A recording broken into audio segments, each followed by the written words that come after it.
Hello dear student, welcome to physics नमा। आज हम लोग क्लास 9 साइंस का चैप्टर लॉज ऑफ मोशन के बारे में स्टडी करेंगे। तो इसके पहले वाले वीडियो में हम लोगों ने Newton's first law of motion और इनर्शिया के बारे में स्टडी किया था। तो आज हम लोग Newton's first law of motion और इनर्शिया पर बेस्ड जो एनसीईआरटी के बुक में कुछ क्वेश्चन दिए गए हैं, क्वेश्चन पेज नंबर 118 पर दिए गए हैं, क्वेश्चन 1 से 4, इसको हम लोग इजी वे में सॉल्व करेंगे। तो चलिए देखते हैं क्वेश्चन क्या है और इसको हम लोग सॉल्व करते हैं। तो फर्स्ट क्वेश्चन है, which of the flowing has more inertia. यानी हमें दिया गया है कुछ ऑब्जेक्ट्स और हमें बताना है कि उन ऑब्जेक्ट्स में किसमें इनर्शिया अधिक है। तो ये है a rubber ball and a stone of the same size. एक रबर बॉल है और एक स्टोन है और दोनों का साइज सेम है, तो हमें बताना है कि इसमें किसका इनर्शिया अधिक है। दूसरा है B, a bicycle and a train. एक बाईसाइकिल और ट्रेन में से हमें बताना है कि किसमें इनर्शिया अधिक है। सी है ए 5 rupees coin and A 1 rupees coin. एक 5 रुपीज का क्वाइन है और एक 1 रुपीज का क्वाइन है, तो हमें बताना है कि किसका इनर्शिया अधिक है। तो हम लोग ए वाला पार्ट पहले लेते हैं, ए रबर बॉल और स्टोन। तो देखिए, इसके पहले हम लोगों ने इनर्शिया में पढ़ा था कि इनर्शिया क्या होती है। तो a stone has more mass compare to rubber ball of same size. अगर सेम साइज का हम रबर बॉल को लेंगे और स्टोन लेंगे तो किसका मास अधिक होगा? मास तो ये स्टोन का अधिक होगा। As mass is a measure of inertia. और इसके पहले हम लोगों ने स्टडी किया है कि इनर्शिया को हम लोग कैसे मेजर करते हैं। तो अगर उस बॉडी का मास के द्वारा ही इनर्शिया को मेजर करते हैं, यानी जिसका मास अधिक रहेगा उसका इनर्शिया अधिक होगा। Therefore a stone has more inertia than a rubber ball. इसलिए स्टोन के पास अधिक इनर्शिया है than rubber ball. Rubber ball के कंपेयर में स्टोन के पास अधिक इनर्शिया है। तो देखिए, एक रबर बॉल है और एक मान लेते हैं कि ये स्टोन बॉल है, ये स्टोन बॉल है और ये रबर बॉल है। तो अगर हम ये दोनों रेस्ट पर है, मान लेते हैं कि इस पर हम एक फोर्स लगाते हैं, फोर्स ये अभी रेस्ट पर है तो इसको हम लोग फोर्स लगाएंगे इसको मूव करने के लिए। तो मान लेते हैं कुछ फोर्स लगाते हैं, फोर्स लगाएं तो ये रेस्ट पर यहाँ पर था रबर बॉल और फोर्स लगाने के बाद यह यहाँ आ गया, यहाँ से यहाँ डिस्टेंस से मूव किया। और सेम फोर्स हम अब ये स्टोन वाले बॉल पर लगाते हैं। देखिए, सेम फोर्स अगर स्टोन वाले बॉल पर लगाएंगे तो ये भी मूव कर रहा है, लेकिन ये देखिए यहाँ से यहाँ मूव किया, यानी ये कम डिस्टेंस मूव किया और ये अधिक डिस्टेंस मूव किया। तो इनर्शिया क्या होता है? इनर्शिया जो है बॉडी का जो पोजीशन है, या रेस्ट पर है या यूनिफॉर्म मोशन में है, तो उसको हम लोग चेंज करने जाएंगे उसके स्टेट को, तो वो उसका विरोध करेगा, रेजिस्टेंस करेगा। तो जो बॉडी जितना अधिक रेजिस्टेंस करेगा, जितना अधिक विरोध करेगा, उसका इनर्शिया अधिक होगा। तो इन दोनों में देख रहे हैं किसने अधिक विरोध किया, रेजिस्टेंस किया, तो इसने अधिक रेजिस्टेंस किया, स्टोन वाला बॉल। क्यों?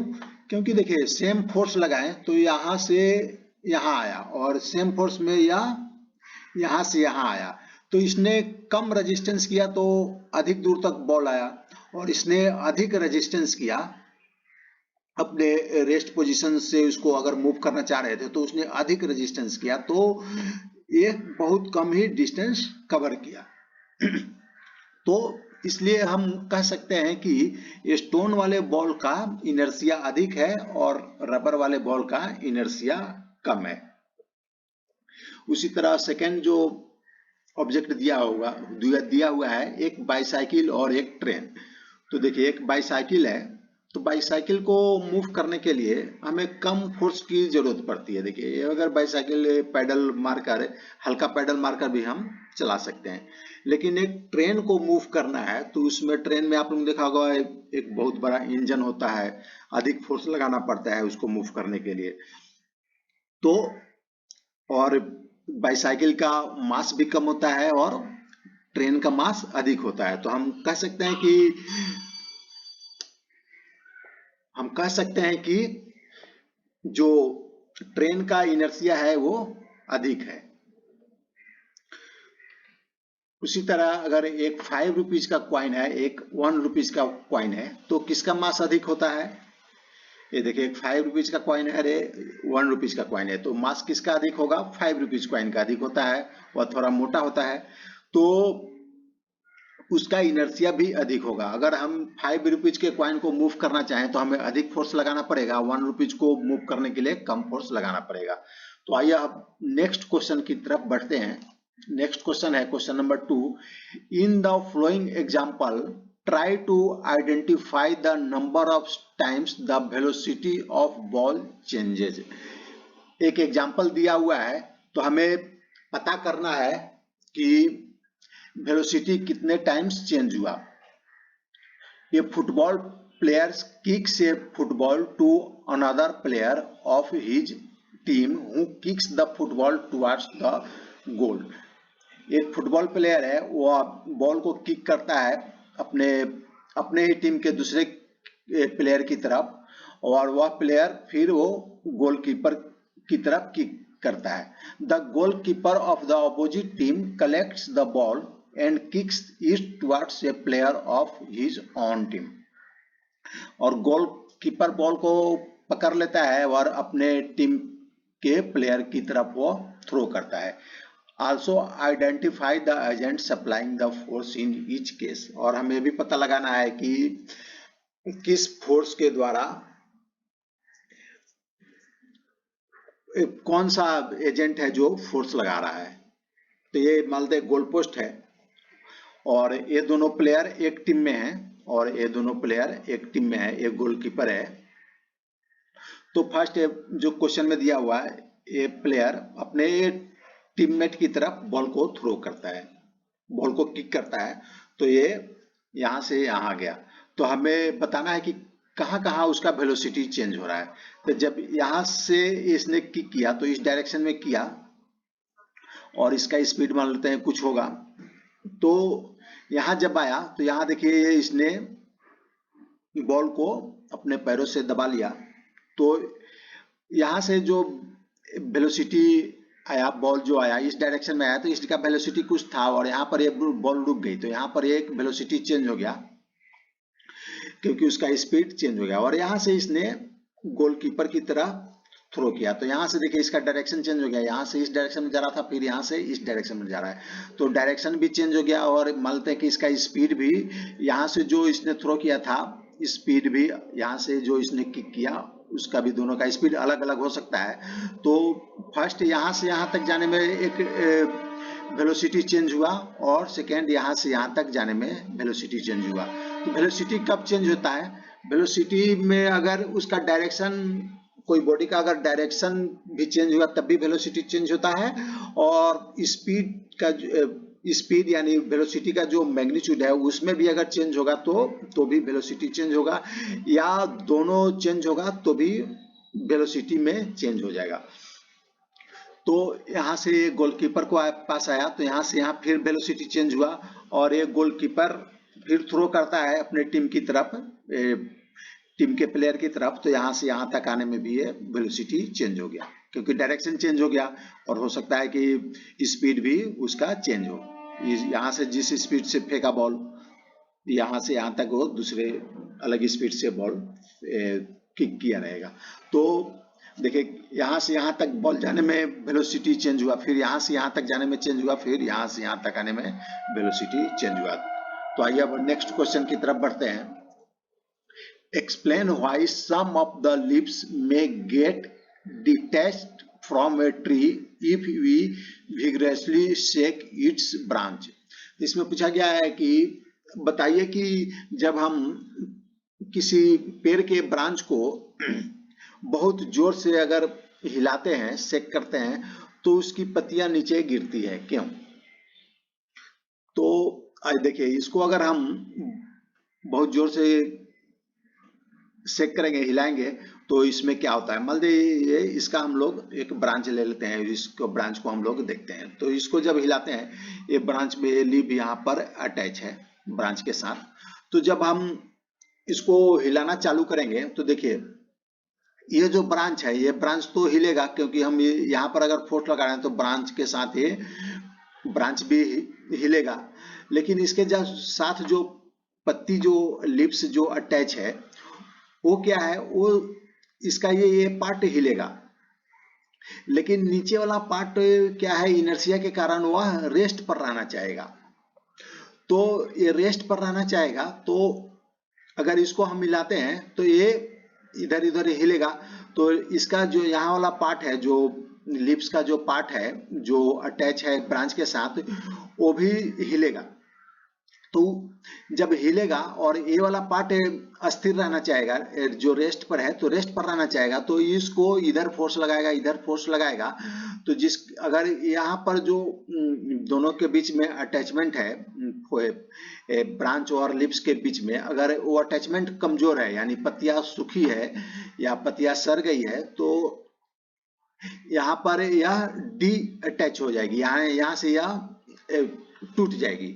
अगर ये पत्ती नहीं है तो इन दोनों के बीच का जो अटैचमेंट रहता है वह बहुत ही मजबूत रहता है।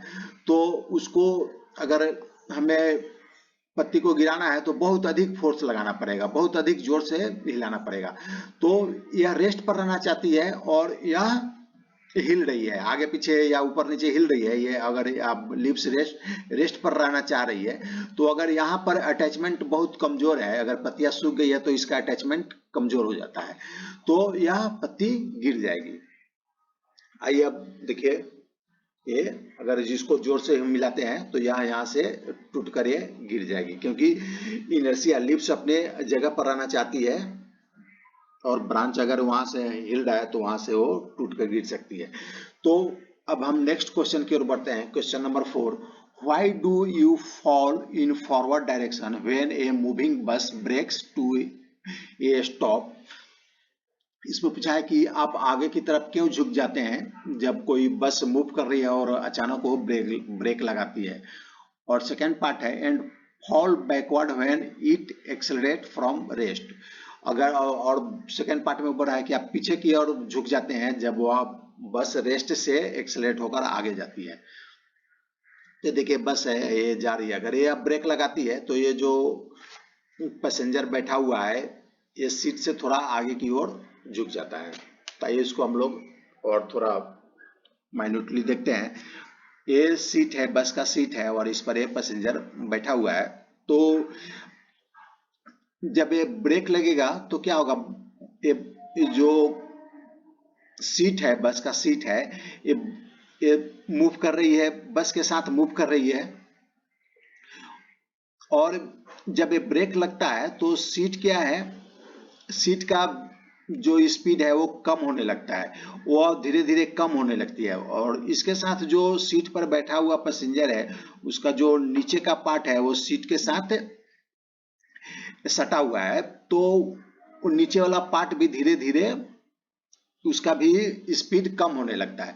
लेकिन ऊपर वाला पार्ट क्या है, इनर्शिया के कारण वो यूनिफॉर्म वेलोसिटी से, जिस वेलोसिटी से बस जा रही थी, इनर्शिया के कारण उस वेलोसिटी से ये ऊपर वाला पार्ट आगे जाना चाहेगा। अब जब बस रुकेगी तो ये वाला पार्ट तो कम डिस्टेंस तय किया, क्योंकि ये इसके जो सीट का है वो वेलोसिटी कम हो रहा है, लेकिन इनर्शिया के कारण जो जिस वेलोसिटी से बस जा रही थी ब्रेक लगाने के पहले, उस वेलोसिटी से ये वाला पार्ट आगे जाना चाहेगी। तो क्या होगा, देखिए, ये वाला पार्ट तो आगे गई, लेकिन ये सीट थोड़ा, ये वेलोसिटी कम था सीट का, तो ये थोड़ा पीछे रह गई। तो ये जो ऊपर वाला पार्ट है ये थोड़ा आगे चला जाएगा। पैसेंजर का जो ऊपर वाला पार्ट है वो थोड़ा आगे की ओर झुक जाएगा इनर्शिया के कारण, क्योंकि इसका जो ऊपर वाला पार्ट है उसका वेलोसिटी जो ब्रेक लगाने के समय जो बस का जो वेलोसिटी था उस वेलोसिटी से आगे मूव करेगा, और नीचे वाला पार्ट जो है वो थोड़ा कम वेलोसिटी से आगे मूव करेगा, क्योंकि नीचे वाला पार्ट पर ब्रेक लग रहा है और ये बस में ब्रेक लग रहा है, तो नीचे वाला पार्ट बस के साथ अटैच है, चेयर का ये पार्ट, तो वह बस के साथ धीरे धीरे कम स्पीड से आगे जाएगा। और इसका हम सेकेंड पार्ट देखते हैं। जब बस स्टार्ट होती है तो देखिए बस में एक पैसेंजर बैठा हुआ है, तो जब बस स्टार्ट होती है तो वो पीछे की तरफ वो झुक जाता है।